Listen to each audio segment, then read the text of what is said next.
انا زي اي ست مصريه اصيله. الجو سقع، مطره بتمطر، يبقى عندي اختيارين ملهمش تالت: يا اما العدس او محشي الكرنب. وانا كان عندي الكرنباي، فقلت اعمل محشي كرنب. محشي الكرنب احلى اكله تدفي في برد الشتاء، بخلطه رهيبه وسر التسويه الصح من غير ما يفك او يعجن منك. بس انتبهي لكل ملحوظه هقولها لك في الفيديو. تحركيه كده في الحله وتدلقيه من غير ما تفك منك ولا واحده. شايفين الجمال؟ منظر يدفي ويجوع. انا جعت والله يا جماعه. يلا بينا نخش على الوصفه بقى على طول. انا معايا حله هحط فيها نص كوبايه من الزيت، ومعايا 4 5 بصلات كده كبار مقطعاهم صغير زي ما انتوا شايفين كده. هفضل اشوح في البصل ده لحد ما يدبل ولونه يبقى ذهبي زي ما انت شايفه هنا. دبل ولونه بقى ذهبي وابتدى يتحمر شويه.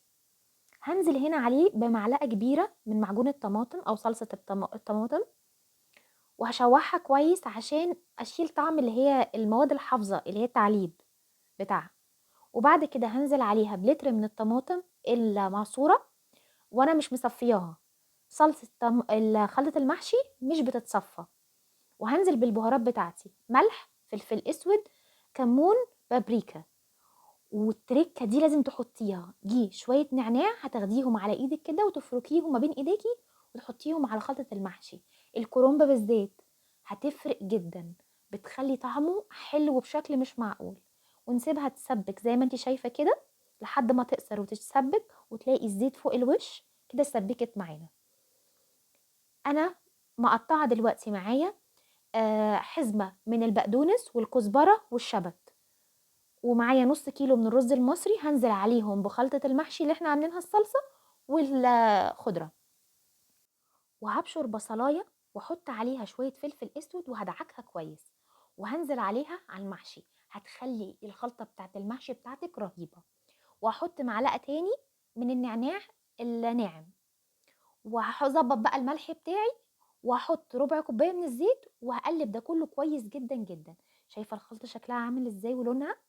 اهم حاجة الصلصة بتاعتي تبقى حمرا، واظبطي مقدار الصلصه ما تقلليهاش عشان تبقى طعمها حلو. وهجيب الحله بتاعتي وهجيب العروق بتاعه الكرنب وهفردها فيها. انا هستغل الكرنبايه كلها عشان دي لو اي لسعه في الحله من تحت تفاديها. وهبتدي الف ورق الكرنب زي ما انت شايفه كده بمنتهى السهوله. بتاخدي شويه الرز وتفرديهم في الورقه وتلفيها. ان شاء الله في مره هعمل معاكم سلق الكرنب واوريكم ازاي بسلق الكرنب بمنتهى السهوله. زي ما انت شايفه كده، بصي بمنتهى السهوله هتحشيه، مش هياخد معاكي وقت خالص. الحله دي مش تاخد معاكي وقت. وانا بعمل ايه اوقات بحضر الصلصه بتاعه المحشي دي واشيلها في الفريزر واطلعها وقت ما انا محتاجاها، واكون برضو سلقه كرنب ومقطعاه واطلعه وقت ما انا محتاجاه، فتبقى الاكله سهله جدا بتجمعيها على طول. بس انا هكمل بقى بقيه حشو الكرنب مع نفسي.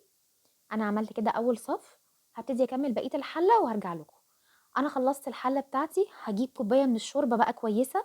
اي شوربه عندك نوعها كويس. مفيش شوربه حطي مكعب مرقه على شويه ميه ودوبهم ميه دافيين.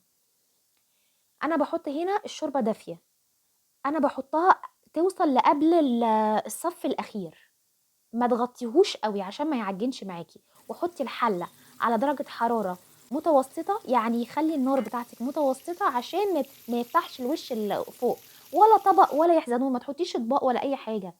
هي بس ما تعليش النار على المحشي قوي. ووربي الحله. وبعد كده لما تلاقيه شرب ميته هدي النار عليه وغطي الحله كويس. هيطلع معاكي بالجمال ده من غير ما هيفك ولا هتحطي عليه طبق ولا اي حاجه.